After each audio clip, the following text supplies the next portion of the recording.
চলে গেলেন ইরান তথা মুসলিম বিশ্বের এক বর্ষিয়ার নেতা আয়াতুল্লাহ খামেনি, যার নাম শুনে পশ্চিমা ও মুসলিম রাষ্ট্রগুলোর বুকে কাঁপন ধরে যেত।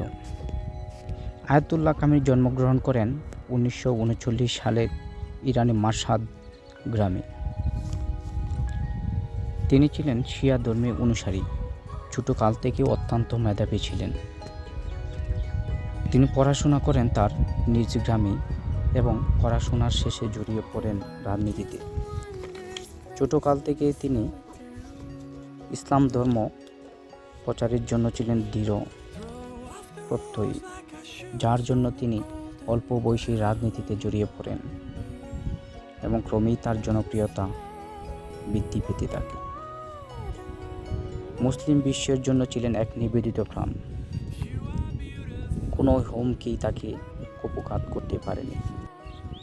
তিনি পাহলভী রাজবংশ পতন ঘটানোর জন্য খুব দৃঢ়প্রত্যয়ী ছিলেন, যার জন্য তিনি বহুবার কারাভোগ করেছেন। অবশেষে 1979 সালে মাত্র 40 বছর বয়সে পাহলভী রাজবংশ পতন ঘটিয়েছিলেন এবং ইসলামী শরিয়া চালু করেন। পাহলভী রাজবংশকে পতনকে কেন্দ্র করে তার উপরে বোমা হামলা হয় এবং 1981 সালে এক বোমা হামলায় তার ডান হাত হারান। তবুও তিনি পিছপা হননি। বিভিন্ন সময় আন্দোলনের সংগ্রামের পর 1989 সালে তিনি প্রধানমন্ত্রী হন। 1989 সাল থেকে বর্তমান 2026 সাল পর্যন্ত অর্থাৎ 36 বছর তিনি ছিলেন ইরানের প্রধান নেতা এবং প্রধানমন্ত্রী। তারপর থেকে তিনি বর্তমান পর্যন্ত বিভিন্ন আন্দোলন সংগ্রামে পিছপা হননি এবং ইরানকে মুসলিম বিশ্বের সর্বোচ্চ দেশ হিসাবে মাথা উঁচু করে দাঁড়িয়ে রাখার বিশাল ভূমিকা পালন করেন এই ইরানি নেতা আয়াতুল্লাহ আল খামেনি এবং তাকে হত্যা করার জন্য বিভিন্ন সময় আন্দোলন এবং বিভিন্ন আক্রমণ হয়েছিল।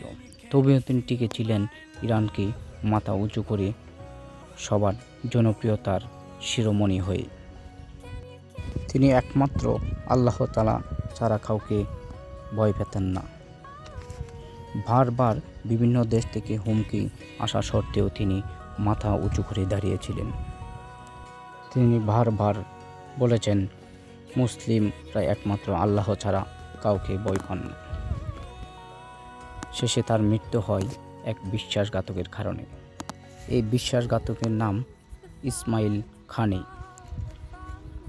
তিনি সব সময় আয়াতুল্লাহ আল খামেনির খুব কাছেই থাকতেন এবং তারই দেওয়া তথ্যের ভিত্তিতে শত্রুপক্ষ আক্রমণ চালায় এবং নিহত হয় আয়াতুল্লাহ আল খামেনি। এই মির্জাপুর এই কারণেই ইরান হারায় তাদের প্রিয় নেতা, আর মুসলিম বিশ্ব হারায় এক মুসলিম বর্ষিয়ার নেতা। ভিডিওটি ভালো লাগলে অবশ্যই লাইক, কমেন্ট এবং শেয়ার করবেন। সকলকে ধন্যবাদ।